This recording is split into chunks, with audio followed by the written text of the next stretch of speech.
Ooh, hold on, everyone.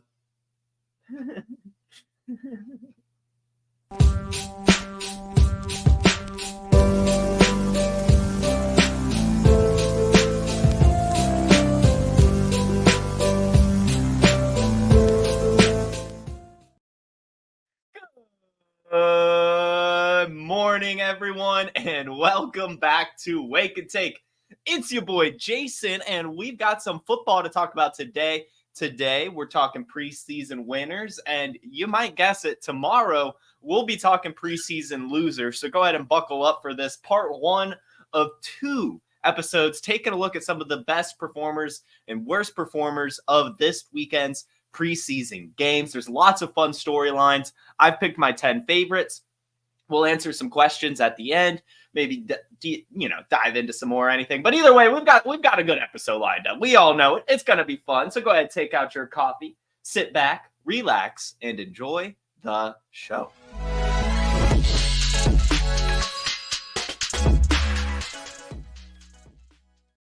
All right, and welcome in, everyone. Good morning to you, Mark, Curtis, Alex, Literature, Ryan, Alex again, because I clicked on you, Famous Jay, and Go Jin.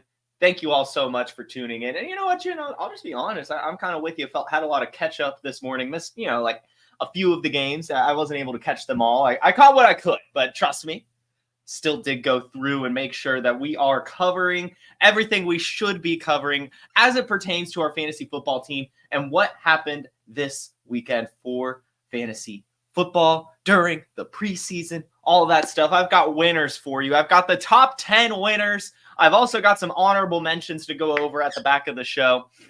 And man, what a weekend of football. What a weekend of football. It is so nice to just be back. I know it's preseason, but maybe it's just this year's influx of rookie quarterbacks or something. But it was I was looking forward to a lot of these games. It was oh man, I can't wait to tune in and see what Jayden Daniels looks for his first drive. And then he hits that awesome pass, and it's whoo, that was incredible. And then you see Michael Penix with pocket presence of a pro. You see Caleb Williams highlights. You're getting Jordan Whittington shit yesterday. It is just so nice. This has been a very fun preseason. And maybe it's because it's the first week. I mean, we're probably not going to have any starters this week of preseason and probably not week 3, maybe a little bit. This was, the big preseason week that we all get excited about.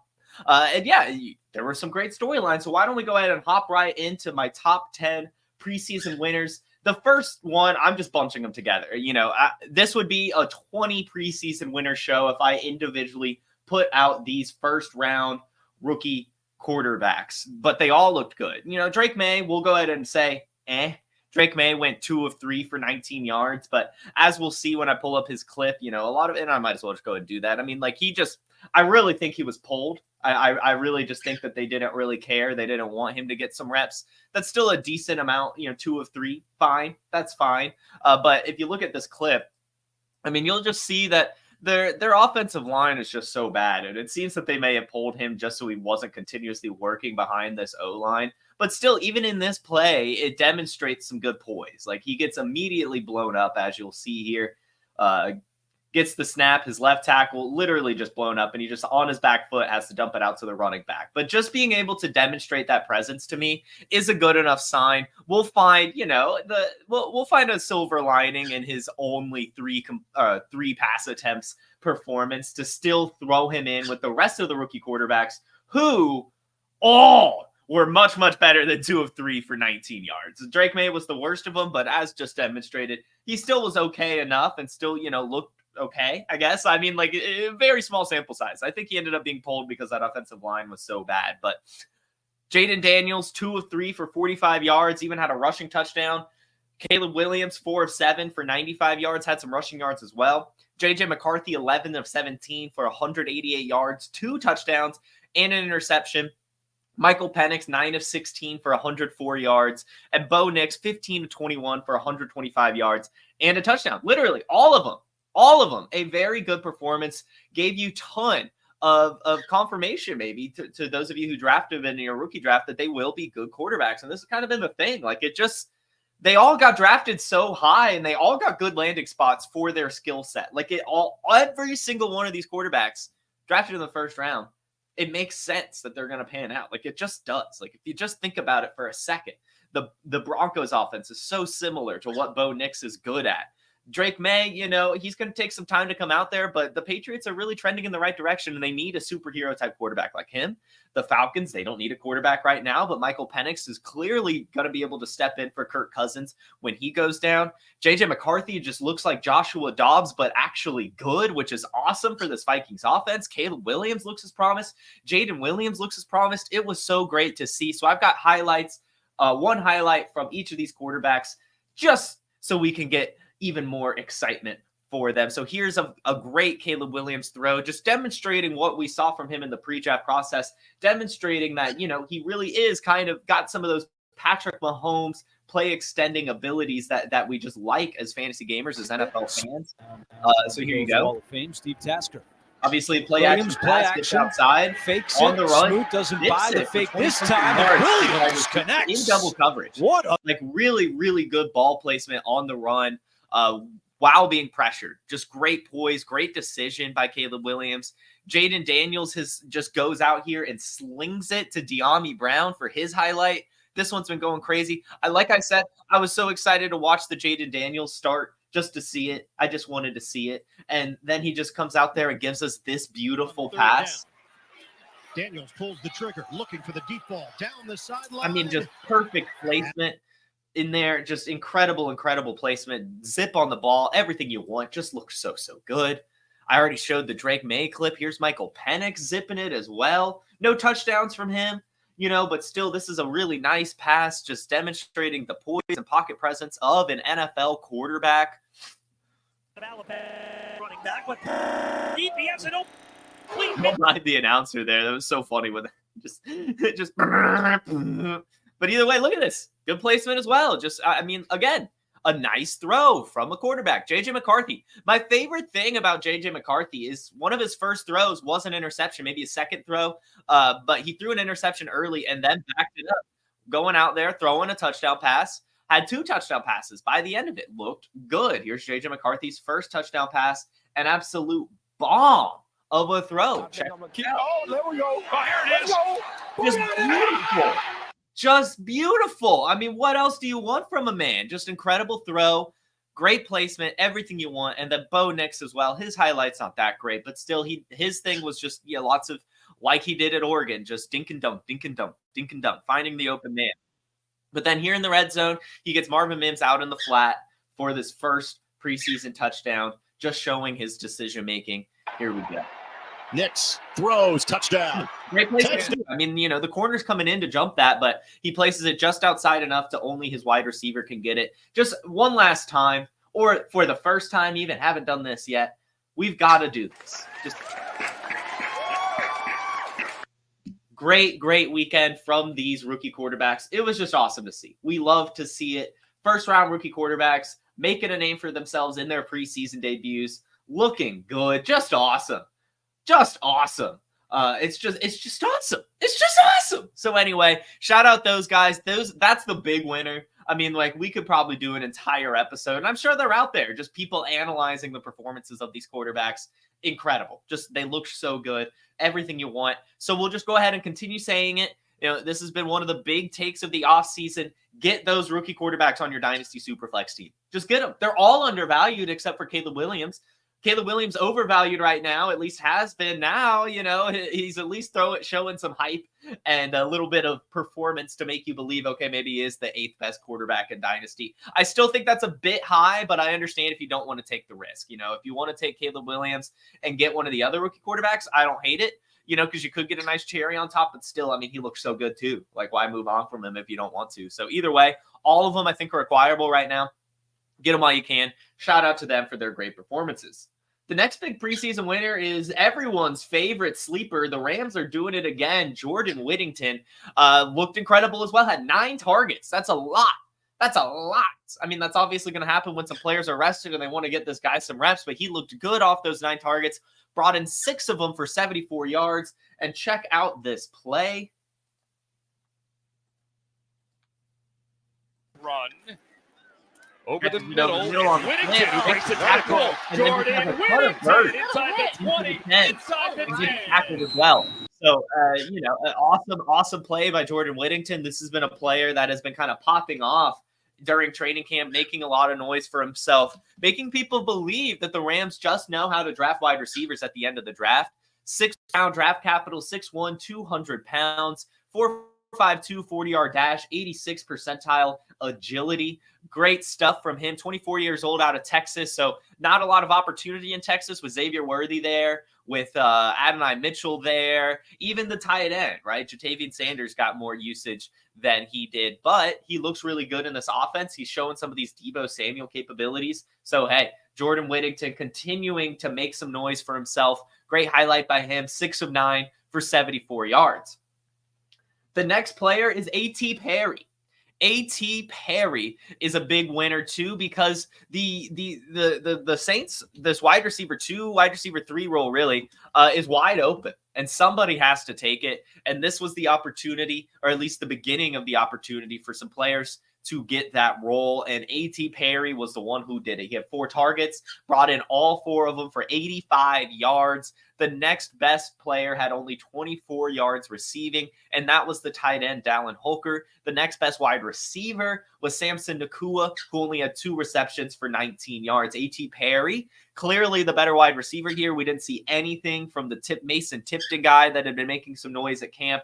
Didn't see anything from Bub Means. All we saw was A.T. Perry. So this is a guy you've got to pick up. And I'll play a highlight in a second, but I just want to mention Ray GQ over on Twitter. He charted his the routes he was running, and he led the Saints in the hitch out go routes, which he claims are the best routes to be running as a wide receiver, leading to fantasy points. He had 9 of such routes and converted all 4 of his targets on there. Again, 84 yards from him. And just check out the clip. Check out the clip. He looked pretty good. He really did.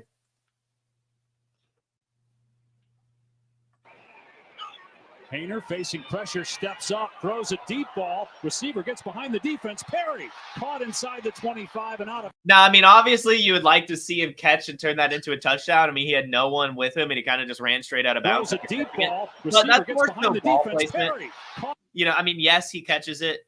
Let's see. How can we get it? Come on, Twitter.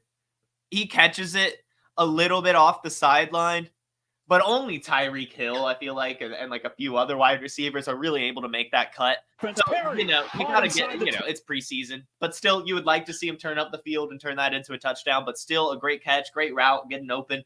And that's all you want to see, bringing in all 4 of your receptions for 84 yards when not a single wide receiver on the team even had 20. That does demonstrate that he's probably locked down that wide receiver 3 role on this offense, which is good because he was actually quiet really all offseason. Hadn't really heard much. Again, we were hearing noise about all the other wide receivers on the team, really. So A.T. Perry, a huge winner in this. Good for him. The next one, it's going to be some speculation here is what we'll call it. But Sam Howell. Sam Howell is also a winner because, as we know, Geno Smith picked up an injury in camp and had to miss a few games, and it was actually really quiet. We didn't really hear anything about Sam Howell seizing his opportunity, going out there and playing well. So we wanted to see what he'd look like in the preseason, because I am still firm in my belief that, yes, Geno Smith's a good quarterback, but given that this is a new Seahawks regime and they just traded for Sam Howell, and Sam Howell had almost 4,000 yards passing last year, and Sam Howell is still a really young quarterback, that I feel that there's a huge possibility that the Seahawks could pull the plug on Geno Smith if he's just average or less, if he loses a step at all, because they want to give Sam Howell a chance to see if, maybe he could be the future of their franchise before looking at someone in the draft or free agency next year. So Sam Howell comes out into this preseason game, and he has an opportunity to really earn the trust of this coaching staff. And he goes 16-27, which isn't great, but he has 160 passing yards. He gets that passing touchdown, and he has no turnovers, which is just awesome. Especially, 16-27. You can't get too mad at quarterbacks because of their completion percentage. Yes, a lot of it's going to come down to the quarterbacks, but they're also playing with their second, third, fourth string wide receivers. So there's also going to be some drops in there. So I would say this is good enough. I would say that was a good enough performance by Sam Howell. No turnovers is exactly what you want to see. Over 150 passing yards is exactly what you want to see. Getting that passing touchdown is exactly what you want to see. So he is, steadily going to earn the trust of this coaching staff. I want to say, if you can get Sam Howell on your team, do it. Not saying he'll take over the starting job and become the franchise quarterback of the Seahawks, but I do think he has the potential to see the field as a starter this year. And that's very important in our Superflex leagues. Even if you have to burn a roster spot, having a backup quarterback with that starter potential is a way that you really can make a difference for your squad, especially towards the end of the season when, these points matter most and all these injuries have piled up. To have an option like a Sam Howell, I think would be huge. And it was a good enough performance. And check out this play. Check out his touchdown pass. It's not really a Sam Howell highlight. It is a Sam Howell highlight. But I really want to talk about the tight end here too, because it was pretty exciting stuff on this play. Check it out. Wow, all kinds of time. And underneath. So that is Brady Russell. And we'll start. Sam Howell in there. I mean, that is a baseball pitch. But Brady Russell catches it with a man literally on him. And underneath out of it and gets into the end zone. That's a football play right there, ladies and gentlemen. That's a football play. That got me excited. Brady Russell got me excited. I saw that play and was like, wait a second here. Who the hell is this guy? Brady Russell. So then I go to PlayerProfiler and I can't believe it. I can't believe it. This is Brady Russell.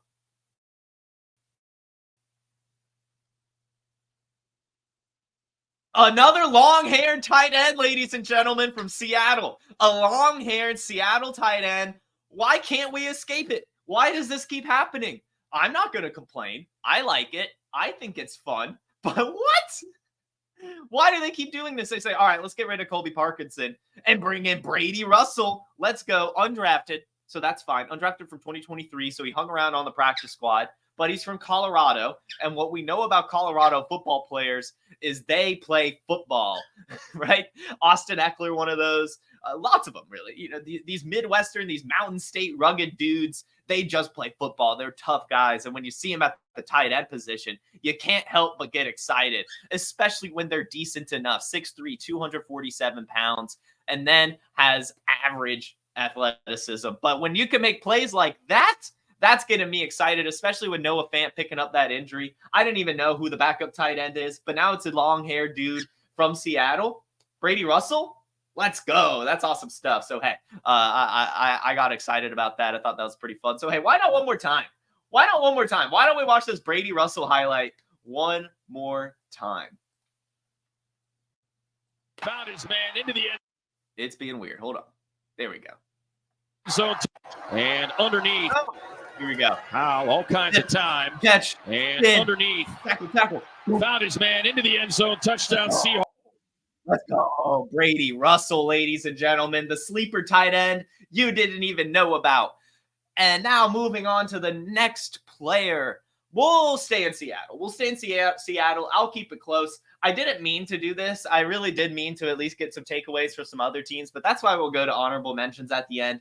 Kenneth Walker was a winner in this preseason game as well because the coaching staff clearly, has found their bell cow running back. They're not playing Kenneth Walker at all this preseason. They're resting him completely. But then B, they're clearly testing out all the running backs to figure out who their backup is. Kenny McIntosh had 8 carries. Kobe Lewis had 10 carries. George Halani had 6 carries. Kerry Robinson had 5 carries. D. Eskridge had a carry. And Zach Charbonnet only had 2 carries for 6 yards and dropped his only target. Kenneth Walker's a winner, ladies and gentlemen. We've already been hearing it from the coaching staff. They believe that he has the 3-down capability. And now in the preseason, they rest him and use 1, 2, 3, 4, 5, 6, 7, 8, 9 different players to run the ball. I think that's incredible for Kenneth Walker. I think that really does show that Kenneth Walker is the bell cow here, and it shows that Zach Charbonnet is not that good. It really does. We already knew it. We saw it last year. He wasn't that great. He's fine. He's a backup running back. He was overdrafted. At that point, we have to agree he was overdrafted, should not have been taken where he was. But again, last year, Kenneth Walker, a total stud. Anytime he had more than 12% of snaps, Zach Charbonnet didn't even get 10 touches. Kenneth Walker, anytime he gets 20 or more touches, averages over 100 yards and a touchdown. I mean, he's just a true dog, one of the best running backs in the league. And the Seattle Seahawks new coaching staff believes it too. Another big winner from this weekend is Travis Etienne. As you see, now I'm trying to sprinkle in some of these vets, these players that have been around for a bit too, because they're important. What we can see from them is big. And one thing that we have been wanting from Travis Etienne is receiving touchdowns and just receiving usage in general. And well, ladies and gentlemen, he did it. Travis Etienne got himself a receiving touchdown this weekend from Trevor Lawrence while the starters are on the field. Check it out. And back to throw. There's a quick throw to Travis Etienne. Nice. And yes. And it's it. There's a quick throw to Travis Etienne. And back to throw. That was a poorly run Texas route. Not enough of a cut, but it worked out anyway. Travis Etienne got himself a receiving touchdown. That's got to get you excited for his potential usage this season. That's all we wanted to see last year was receiving usage. He gets a receiving touchdown from Trevor Lawrence. It's awesome. It's awesome. So that's a winner for me, especially since Tank Bigsby didn't really do much to separate himself from D'Ernest Johnson. Really, both of them were about the same. Yes, they both had some chunk plays. Yes, they both looked decent enough, but none of them are true threats to Travis Etienne. I know that there's some hype around Tank Bigsby since he's going into year 2, but we have to understand what type of player Travis Etienne is. He's been recovering from that ACL. Last year is a top 5 running back. Now he's truly fully healthy, and now he finally looks like he's going to get some receiving usage. This is a guy, guys. We have to get Travis Etienne on our teams. Looking good. Big winner from the preseason. Next up, we have the Raiders offense. I couldn't just choose one. The Raiders offense was clicking, guys. And it's what we expected, right? Like, there's a lot of pieces on this offense. They're not great. Like, they're not a world-beating offense, but they're way better than people are giving credit for. Like, they have all the pieces in the right places, and we saw it. We saw it this weekend. They looked good enough. Both Gardner Minshew and Aiden O'Connell had 100-plus passer rating, so they didn't really do much to earn the starter job, either one of them. But they didn't have any turnovers, and they both were able to move the football, which is just good news for the Raiders offense in general, no matter who the quarterback ends up being. Who was better? I'm putting quotes around it. Even as a Gardner Minshew truther, Gardner Minshew was better. He had a worse completion percentage, but he had more yards, and he wasn't sacked, and he had the passing touchdown, which Aiden O'Connell didn't. Gardner Minshew went 6 of 12 for 117 with a touchdown.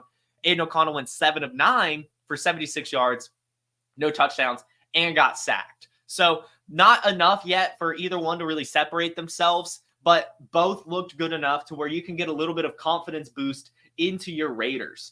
So they all looked really good. Zamir White, 6 carries for 23 yards and a touchdown. That's exactly what you want to see. And then the big story is Brock Bowers. Brock Bowers was utilized all over the field as a true weapon. Here's the play of him lined up as a fullback and catching a pass in the flat.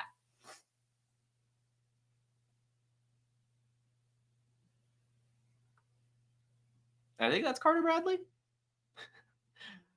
But either way, Brock Bowers in a normal game situation, I feel like turns that into a touchdown. He slips after catching it. But just to see that type of usage is exactly what you want to see. That's a mismatch nightmare right there, ladies and gentlemen.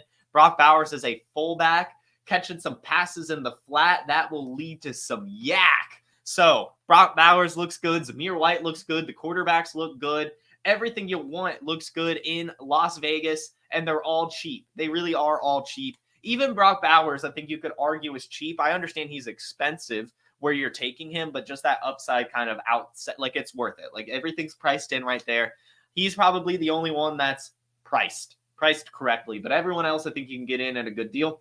I will say that Dylan Lobb, unfortunately, didn't look great. But he didn't look bad either, so we'll hold on a little bit. But 4 carries for 8 yards is not what you want to see. And then, of course, he also had no receptions, which is not what you want to see. But I think he could bounce back a little bit. And maybe they just didn't want to utilize him there because they've already seen enough from him. So Dylan Lobb, maybe not the greatest preseason performance, but we could tell ourselves a story, make ourselves feel a little bit better that, maybe they just didn't want to utilize him a ton yet. But so keep our eye on that. Hopefully he bounces back in the next couple preseason games. Winner number 8 is Braylon Allen.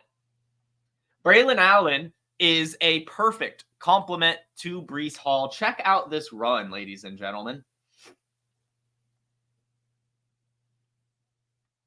Standard and then taking it to that next level. Speaking of the standard, 1 year we talked, and you talked about keeping the main thing. Just such a great cut right here at the point of attack, and then gets through and just tries to run over a man. Yes, he doesn't run him over, like the tackle still happens, but just big man running. That's exactly what you want to see. The perfect complement to Breece Hall at his size. And no one else looked anywhere near as good as him in the backfield. 6 carries for 54 yards, had that 24-yard run that I just shown. And then Israel Labanakanda had 6 carries for only 17 yards. Xavier Valladay had 8 carries for only 11 yards. So Braylon Allen, as had been reported really throughout training camp, is the RB2 here and looks damn good. So Braylon Allen, a really big winner, a huge winner. And we'll still have to see what type of usage he gets behind Breece Hall, but still, he's a good compliment. I could see him actually getting some like important usage just to not hurt Breece Hall. You know, give him those goal line carries,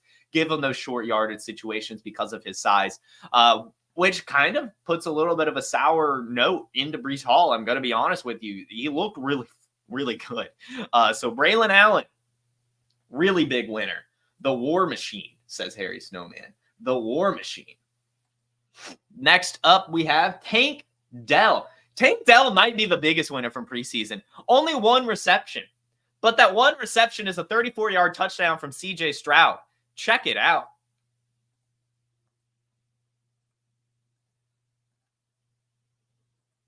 We see now a 3rd and 8. Stroud. So he catches it right here, right? And there's a lot of people. You can even see over here on the corner of the screen, this safety is coming into the play. He has this other safety right next to him. Delivers right on the money, and that goes to Tank Dell. Dell makes his way into the end here. Tank Dell is just too good at football. The CJ Stroud to Tank Dell connection is still alive and well. Tank Dell looks even better than he did last year, despite the 2 injuries he's recovering from. To see him do that this early, on top of everything we hear about CJ Stroud loving Tank Dell, as him being his favorite target, why in the world is Tank Dell the cheapest Texans receiver? Seriously. Like, he's going to be CJ Stroud's favorite target. It's no doubt. No doubt in my mind. So draft Tank Dell. Draft him. And lastly, the other big winner number 10, Jaylen Wright. I've got 2 highlights for you. This dude, Jaylen Wright, everything we want. A true stud. Jaylen Wright looked incredible and has to be making Devon Achane and Raheem Mostert owners scared. Check out this play from Jaylen Wright. This is a catch, literally a Barry Sanders type highlight. Like, look at this. Incredible stuff. Oh, wait, wrong one. This is not the Barry Sanders highlight. The other one's the Barry Sanders highlight. I clicked on the wrong share screen. This is just a nice run. Check out the vision here. Finds such a small hole, but is able to get through it after a cut and get into the end zone on a 5-6 yard carry. That's tough to do. So a really great inside run from him, which is what you want to see. And then this Barry Sanders ass highlight right here as well. Check it out. Of the veterans Catches and the the rookies speed. that they brought in, or the young Has a man guys, right there. they brought in, who really have done good service to And the yes, Here of goes course, Wright. he's going to get that first down. Now, maybe in an actual NFL game, he does get tackled there. Maybe. Who knows? But still, just awesome to see. Really good run from him. He finishes the day, 10 carries for 55 yards and a touchdown. So that's just awesome. On top of that reception I just showed, Jaylen Wright's the RB3 here in Miami. We already knew it, but we should know that really that's like RB2, you know? Like it's like a 1A, 1B with Achane Mostert. Jaylen Wright's going to come into, like, really all 3 of these running backs are going to have opportunities. And if an injury happens, Jaylen Wright is going to go sicko mode. So those are my 10 big winners from the preseason. I've also got some honorable mentions that I'll go through here in a second.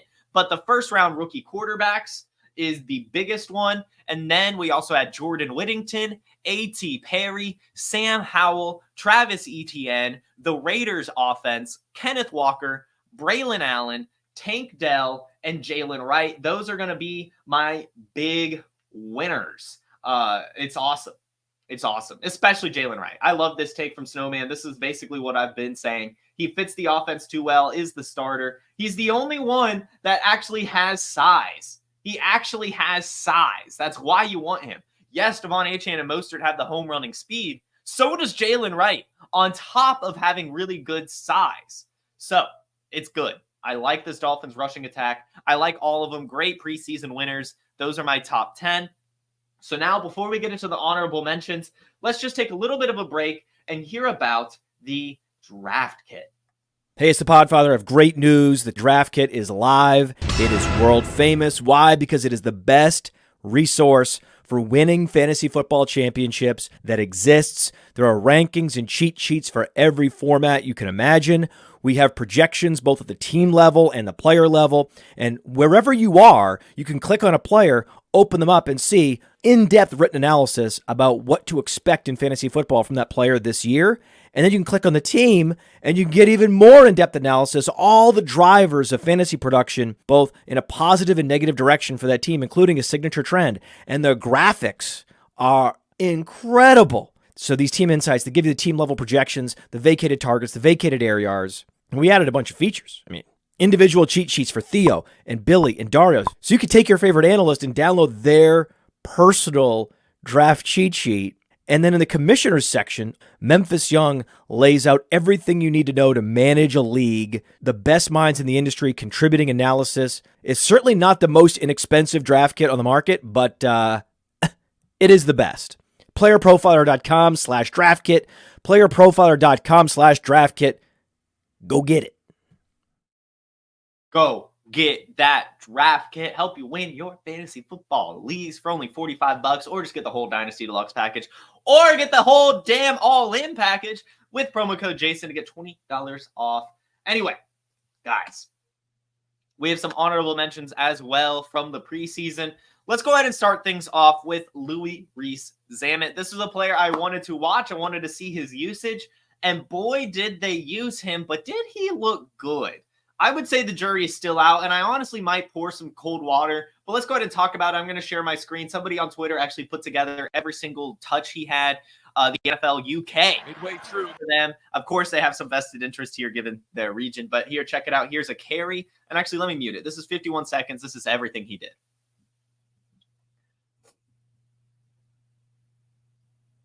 So as you see, here's an inside run, and you can already tell there's not a lot of explosiveness here. I'm going to be honest with you. Here's him in special teams coverage. He's actually about to make the tackle. You could see him here. Gets down, kind of gets the tackle. I mean, he gets credit for it, but, you know, the guy did kind of break free. Here's him getting another, or this is actually a catch from him. A few yards, I guess it's fine. And then here's one more carry, a little bit of a stretch. I mean, that just gets blown up. But the thing you're going to see from him, oh, and here's also him kicking, doing the kicking thing, which actually looks like this is where he's going to be utilized best, just because we've been hearing a lot of teams not wanting to use their actual kicker here because the kicker has to make tackles a lot of the times. But here, we're going to play it again, and this is what I see. So again, this is an inside run. There is no elusiveness there. I don't care if there's straight line speed. Fine cut. Like, it looks like he has vision, which is good. It looks like he has vision. I'm not going to lie. I mean, that's a really good cut. He does get to the outside, but it is not quick. It is not quick. He looks very rugged out there. You see it too on the catch, on this highlight too. He gets out there,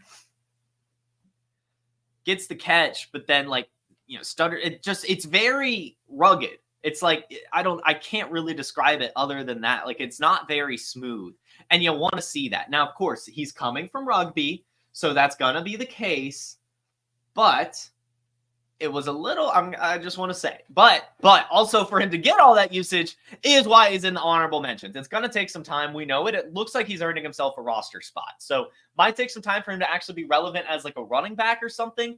But he's demonstrated still some of the tools. And we know he has top of the line speed if he can get there. So he really has to work on his agility, though. That is something that is not needed in rugby. So it makes sense why he doesn't have it. You would have thought maybe if he played soccer or something out in the UK, he could get some of that because that's all soccer is about. but maybe he shouldn't play street soccer. I don't know. But either way, not super agile, Louis Rees-Sam, and I'm going to be honest with you. My next honorable mention is going to be Stetson Bennett. Stetson Bennett threw 4 interceptions, but what does he do? He wins the game-winning touchdown pass with just a few seconds left in the game, and it was a great pass. 4th and goal to tie the game. This is it. It's pressured, of course. Rolls out to his weak side, by the way, to the left. Has to throw off his back foot while running and completely zips it. Completely zips it for that touchdown. A great throw. And that's what he was good at in UGA as well, just these off-platform throws. And yes, he threw 4 interceptions, but this was his first football action in over a year. He played no preseason last year, completely on the NFI. It was going to take some time for him to get acclimated, and apparently it took 3.9 quarters for him to do so. But that was awesome, and I'm very excited to see what he can look like the rest of this preseason. Again, I do believe he's going to end up being the backup over Jimmy Garoppolo, and I'm a big Jimmy Garoppolo guy. I like the handsome fellow.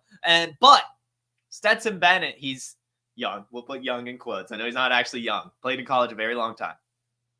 But Jimmy Garoppolo with that 2-game suspension, Stetson Bennett's going to take it and run with it. He has 2 more preseason games to prove himself, really get up to game speed, and he was so good at UGA. He really, really did pick defenses apart, and I'm very excited to see him develop. It just, takes some time. He hasn't played football in so long. He hasn't taken football in so long. To see him get in, throw those 4 interceptions, but still keep slinging it and then get the game winner as time expires, you can't really ask for much more than that. So Stetson Bennett, honorable mention. My next honorable mention is going to be the Commanders offense, specifically Ben Sinnott and Michael Wiley. Check out this play from Ben Sinnott.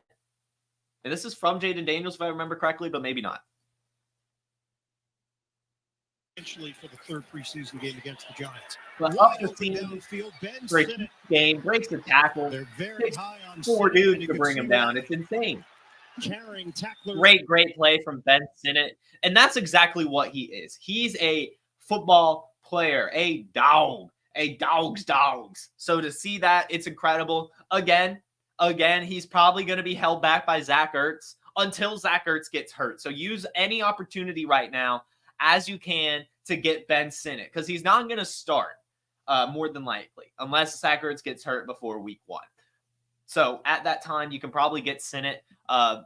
He's probably going to end up getting this like Isaiah Likely type preseason hype, but either way, it's valid.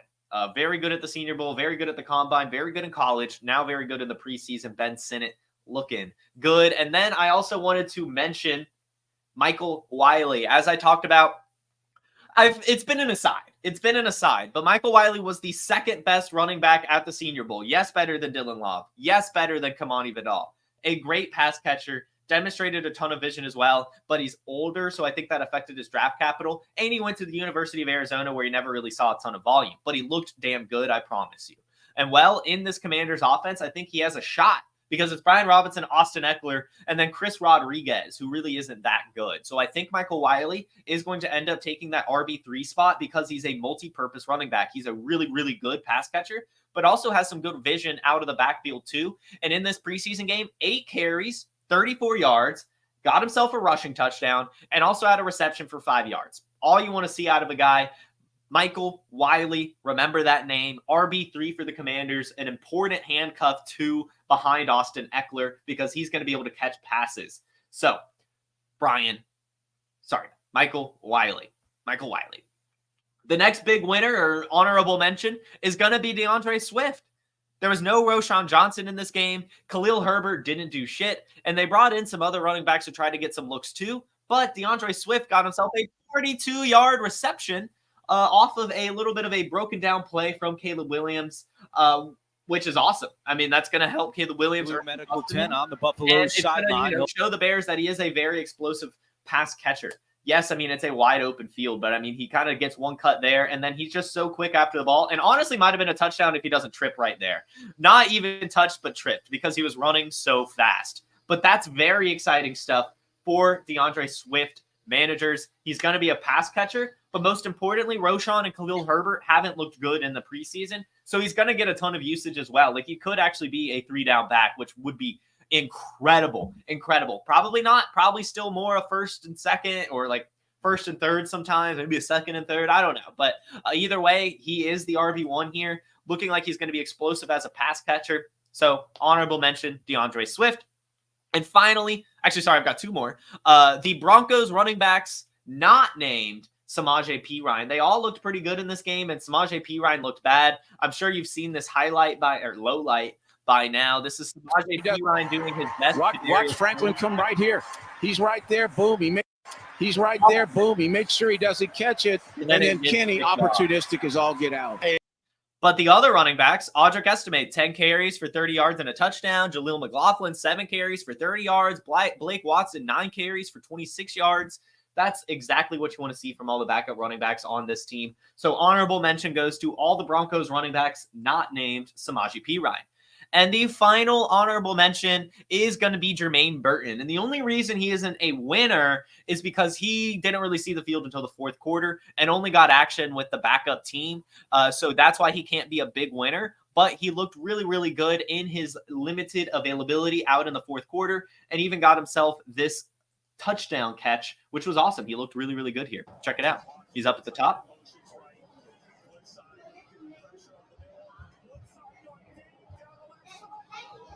That wasn't the touchdown. Either way, a nice catch by him. A very nice catch from him. And then also got a really, really nice touchdown reception as well. Completely beat his coverage wide open into the end zone. Had 3 receptions for 87 yards and a touchdown. So honorable mentions go to Jermaine Burton, the Broncos running backs not named Samaje Perine, DeAndre Swift, Commanders offense, specifically Michael Wiley and Ben Sinnott, Stetson Bennett, and Louis Rees-Zammit. Those are my honorable mentions. Let's go ahead and hop into the chat, see if we have any quick questions to answer before we get out of here. Would you rather draft Jalen Wright or Braylon Allen? Jalen Wright, and it is not even close. Honestly, not even close. Don't talk crap about Roschon. I mean, he had no carries. I think it's the injury, but still, he didn't look good in the Hall of Fame, that great in the Hall of Fame game either. I am a Jimmy G guy, but that's just all the way from New England. You're very handsome. I think he's funny too. Not like funny as a person. I just think like his career arc is funny. I don't know. It's just silly. Jamie, shout out for meeting Podfather. It is awesome meeting your heroes. That is great. Theo is also awesome. Very cool guys. Podfather, I want you to be honest with me. How much he was so much taller than I thought he'd be. He's like a good like 6'1", 6'2", tall guy. Very tall guy, which kind of shocked me. So yeah, that congratulations on meeting him. Hope anyone that went out to the expo, hope you guys had a really good time. Let's see. Thoughts on Wicks? Good catch. Still buried on the depth chart though. But you know, he's a good player to roster on your bench. If I had Deontavian Wicks, would be selling the shit out of him for sure. Incredible play by him, of course. Mostly an incredible play by Jordan Love. But it has to take an injury for him to see the field. It has to. Romeo Doubs is good. Jaden Reed is good. Christian Watson is good. Dontavia Wicks is good. 4 wide receiver sets, he'll be out there, sure. But there's just so much hype for him right now. I would offload him. I'm not going to lie. Let's see. Not happy with how Knicks led Dulcich into that defender. Took a shot that was unnecessary. That's just going to be rookie quarterbacks. That's just rookie quarterbacks. They don't understand the protecting your targets quite yet, but he'll get there. I see a lot of people asking if they should keep Jelani Woods, and I'm going to say yes. Yes, he didn't get much oxygen in the preseason, but he did a 1 catch for 17 yards. We'll accept it. Yes, there are 2 other tight ends ahead of him, but still remember, he did not play at all last season. He's recovering from an injury. And, you know, the other tight ends, they're not great, but they are beatable. Or they're not great, but they're good, but they're also beatable, right? Like they're fine enough to where they are not in a hurry to rush Jelani Woods out there. But at some point, they'll need the playmaking ability that he brings. So just be a little bit patient with him as well. Yeah,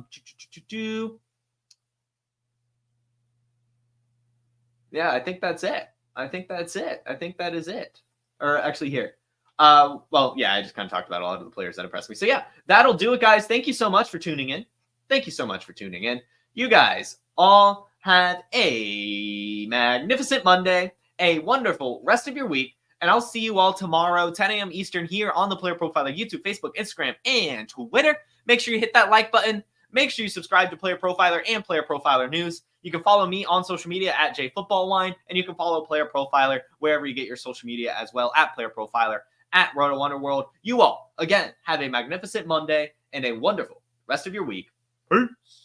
From the Podfather to you, I deeply appreciate you tuning in. And many ask, what can I do? What can I do to help support the hosts, the research they do, the production costs? Go to playerprofiler.com, Dynasty Deluxe, World Famous Draft Kit, Rankings, DFS Dominator, and of course, data analysis. Subscribe to any one of those, and you support all of us and take Player Profiler to the moon.